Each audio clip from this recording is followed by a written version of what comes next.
Hi, everyone. I'm Julia, somatic trauma and anxiety specialist and shamanic healer. And I am here today with Irini Hara, and she is a shamanic Practitioner and practitioner. holistic therapist. Yes, and also womb healer. And so I'm going to throw it over to her, and she can give you a little bit more details about what she does. So fascinating. And then we are going to chat.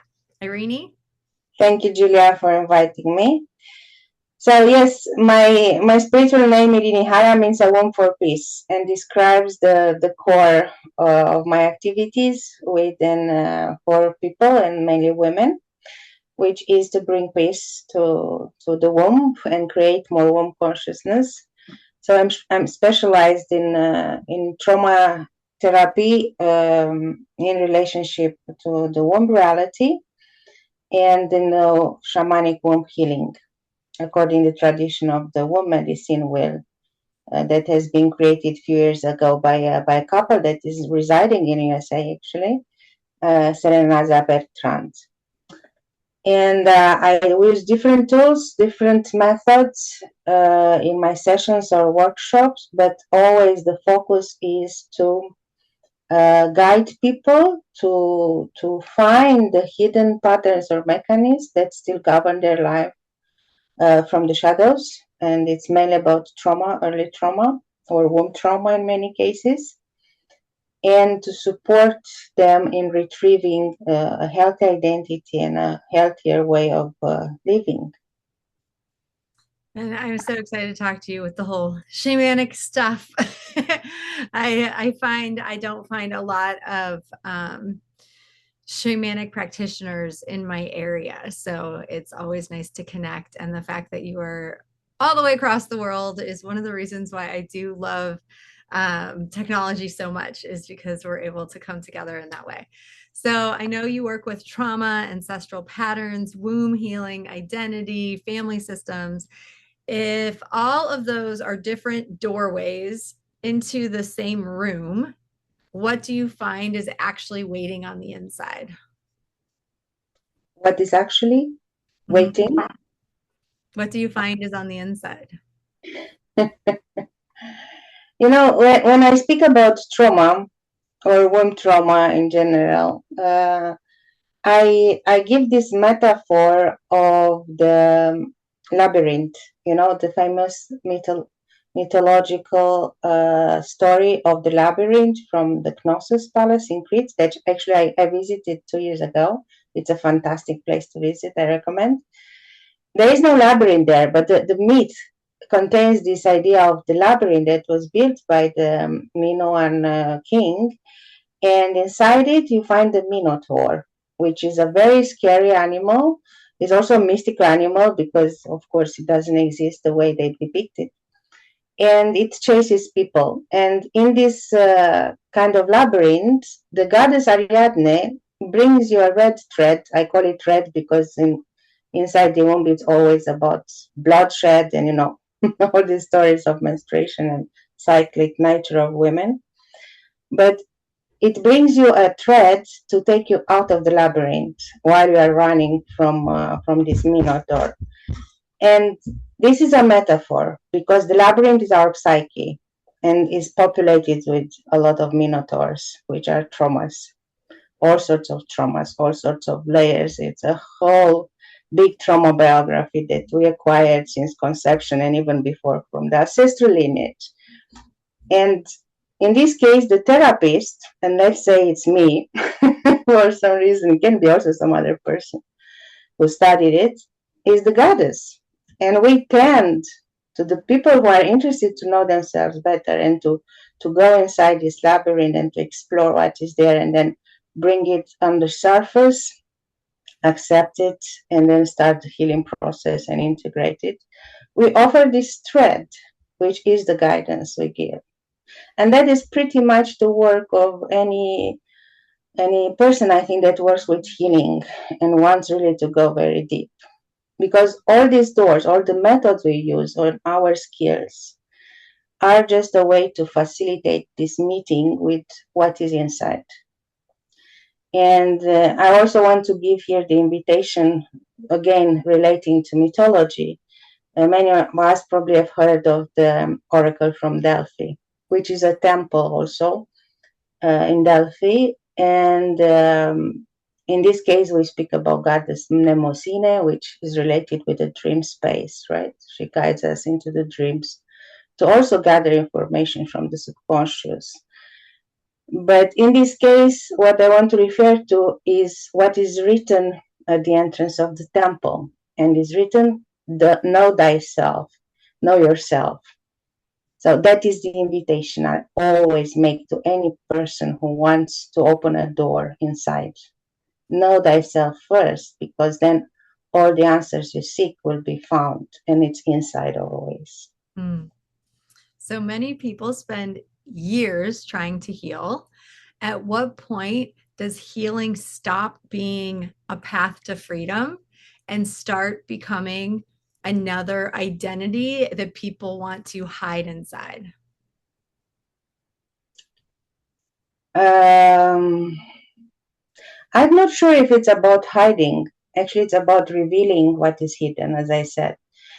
So, from the trainings I did and the experience I accumulated, I can say that our identity is not the healthy one in most of the cases, because what trauma does is to create layers of identifications, layers of hidden patterns that they accumulate over time. And if we don't look into them and we don't want to understand them, or at least to transform some of them, because some can be very damaging for us and can create situations that are not pleasant, then with these sorts of experiences that we carry along life, uh, we how I don't know how to explain very well, but it's like the onion, that instead of peeling the onion, we add more of these leaves over it. So we create a kind of fake identity, and that's why the trauma work is important, because it helps to get back the healthy parts of us, those parts that have not been traumatized, those parts that are not fragmented, those parts that are not in survival mode.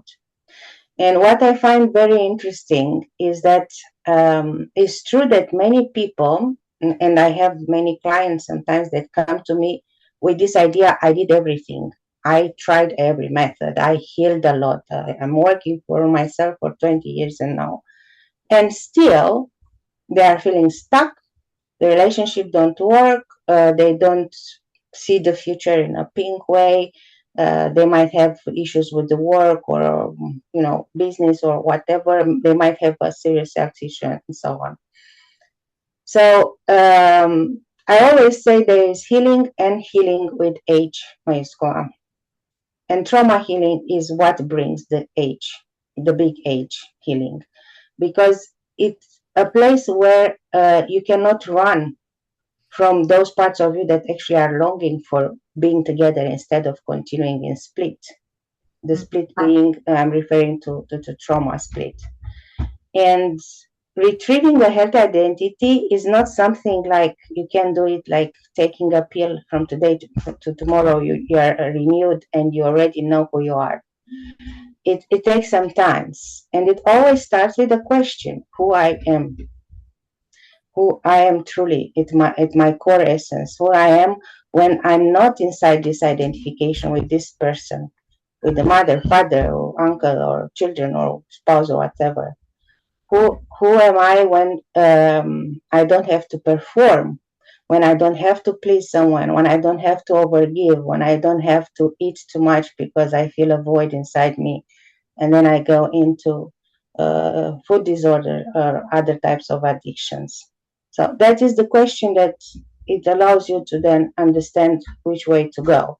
And it's often, as I said, people who felt stuck, even if they did a lot of healing, when they arrive to work with these parts of them that have been somehow hidden, then something else opens in their life. And of course, it's nothing you can do from a day to another. As I said, for me, it's been a process, and it's a process with developments along a certain time period for others too.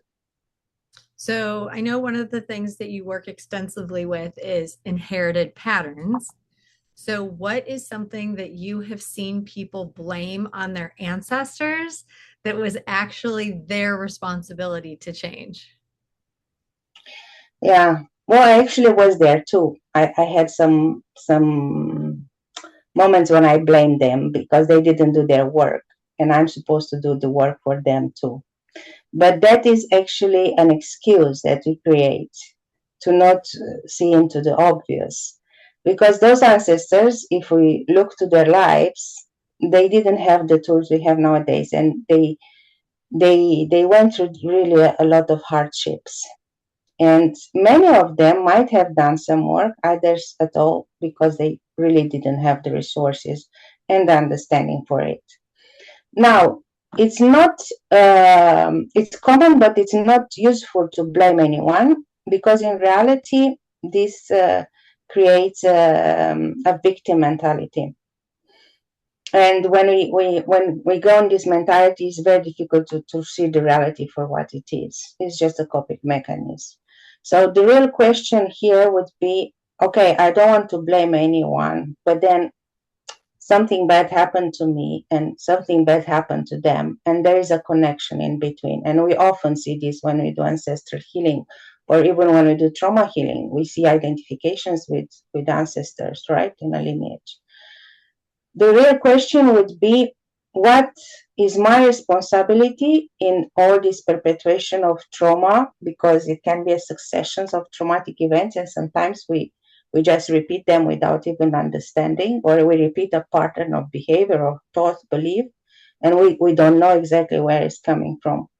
So what do we do with it? Because it exists, it was transmitted, and for example, in case of womb trauma, a lot is transmitted from mother to daughter and so on from the lineage itself through the mitochondrial DNA. So it's also genetic because we speak about the epigenetics of trauma and so on. What do we do with this? We cannot blame biology. We cannot blame epigenetics. We cannot blame forever. I don't more than 4,000 ancestors that came before us. What we can do is just bow our head in front of them and say thank you for the gift of life, and then look into those patterns and understand what are the conditions that led to the creation of the pattern, but then transform it into something else. And that is the real work of healing trauma, is the alchemization of the whole process into wisdom. So we take what has been difficult and what can still be difficult for us to process, and with the guidance of someone who already went through it and has the tools, we just transform the mindset, we transform the pattern itself into something else that can benefit instead of just blaming, playing the victim. That is not a solution. So I know that you've worked with women reclaiming their voice, their power, their sovereignty. What do you think that women are actually grieving when they say that they've lost themselves? They're grieving the lost innocence of the little child inside. Because, yeah, each of us has a child, has parts of the child that are still at the age when trauma happened. And when we disconnect from the womb, in this case, we speak about women, we disconnect from the source of pleasure, the source of creativity, the source of wisdom that collects all the ancestral wisdom too. And this process of disconnection puts us in a condition where we don't recognize ourselves. We don't know who we are anymore. And many women go through this starting with 30s, 40s, 50s. I actually had a conversation yesterday with a few women in a group after a conference because I tried to explain them why this like midlife crisis happened. And it feels like a little bit hormonal and biology behind all this, but it's also a lot of about all these patterns that I said that they are many times hidden because we speak about implicit memories that the body can store and the mind erases just to allow us to cope with something difficult. And so when we disconnect from the womb, we lose that innocence, because being connected with the womb means that we still have that connection with that little girl in us that needs to retrieve those experiences or those memories that are lost. I mean, they're not lost forever. They still are there, but we don't remember, right? And the trauma work and healing, and especially healing with the womb in all these modalities, brings you this opportunity to reconnect with those parts of you that are still in an early stage of life, or even teenager, or even later, but still they are not fully connected with who you are now. Because when you start to retrieve this connection and to reinforce it, then you start to connect with those parts of you that you felt they were lost, but they were just hidden in a way that you couldn't recognize them.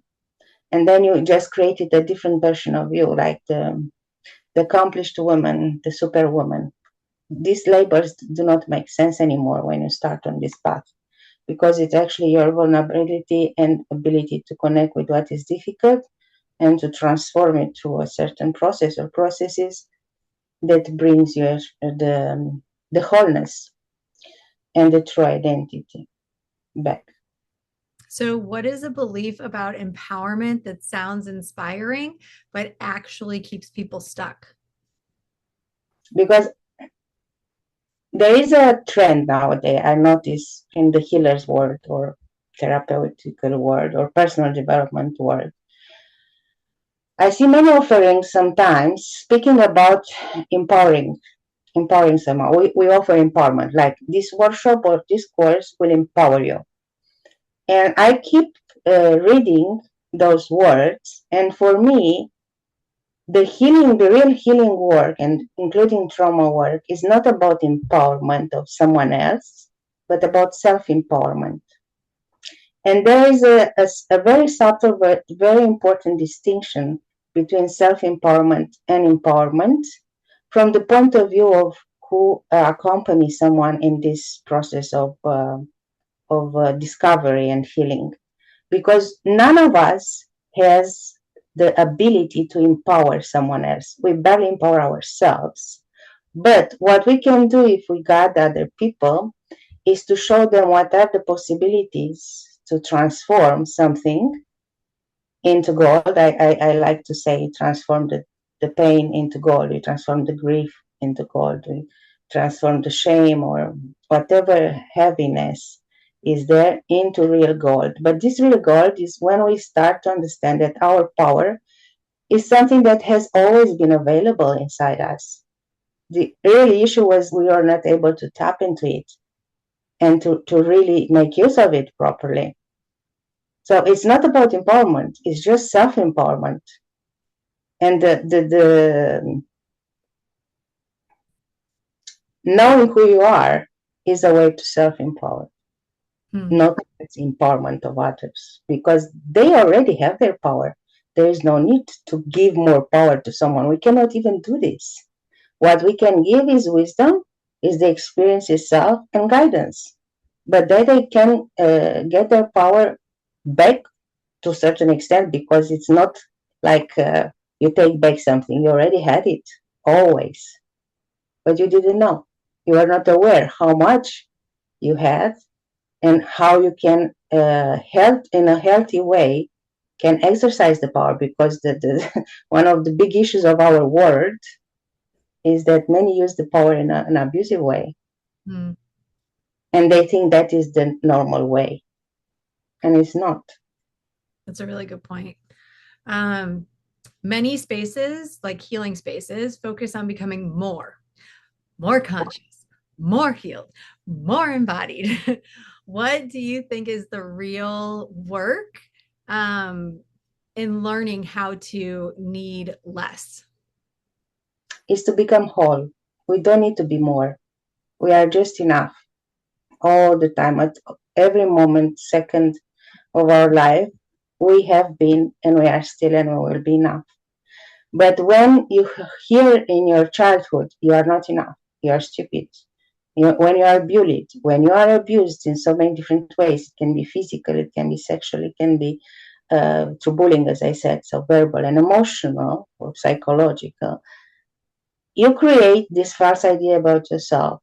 First of all, you start to feel I'm not enough, so they don't praise me. I don't know who I am, and then you develop all sorts of strategies to show that actually you are.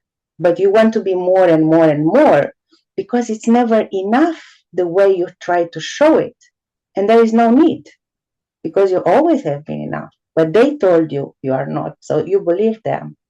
And who are they? Well, can be family, can be friends, can be co-workers or whatever.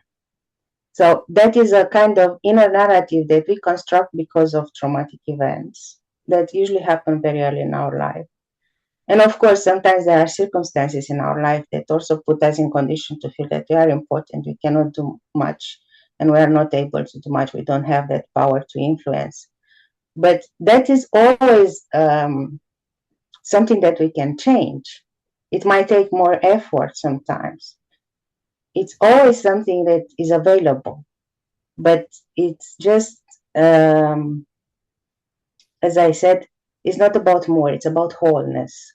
Because wholeness means that you already know what aspects of you need to be part of your reality, what aspects are still in split, what parts need to be released, what needs to be transformed.